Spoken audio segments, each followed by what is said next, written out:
So now what I'd like to do is I'd like to bring up John LaPointe. He is our co-organizer of the cold weather shelter. And it's hard to realize we're going into our 10th season next year. 10 years! It's amazing. So he's going to talk a little bit about some of the things that happened at the shelter for us. Good evening. Before I begin, I just want to say thank you to all of the volunteers, because the statistics and information that I'm about to impart could not have happened without everyone here. You know, without anyone signing up for the shifts, we could not have opened the shelter at all. So I want to let you know that we opened the shelter on November 5th of this year, and we closed it on March 22nd. The total number of days we were open was 73. That's an outstanding number. And of those 73, we were open 32 consecutive days, and that was between mid-January and also mid-February.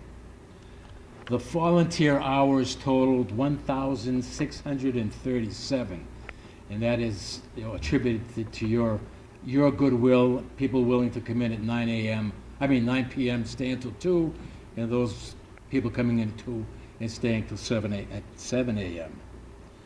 We housed a total of 441 guests, and of those guests, there were 43 separate individuals.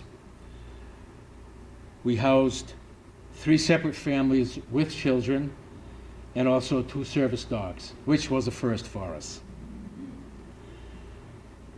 The volunteers, we had 85 individual volunteers who volunteered for the shelter throughout the year, and that's outstanding. I think we had something like 105 people sign up to be volunteers, and over 80% of the people actually signed up for a shift. There's a book that I've been reading, and it's called Rough Sleepers.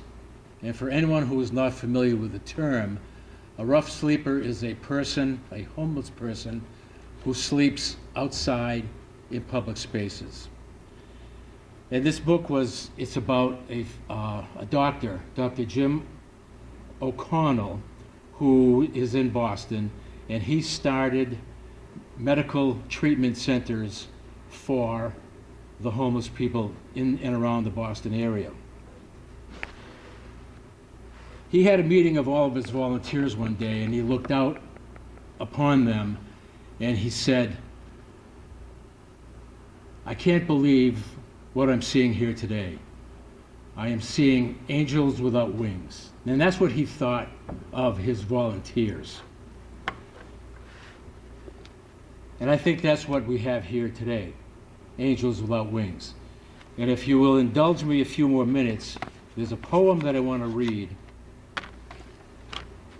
which talks about angels without wings.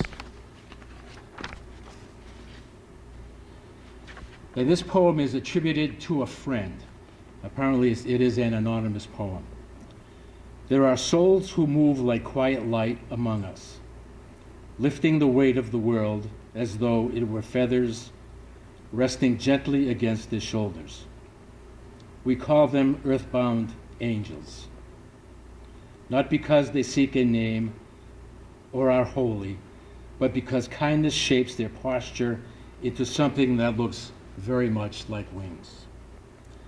Thank heaven for these workers of light, these earth angels, these true friends and family, these caretakers of the lost, the lonely, the brokenhearted, the hungry, and the sick. You do make the world better. Thank you, everyone.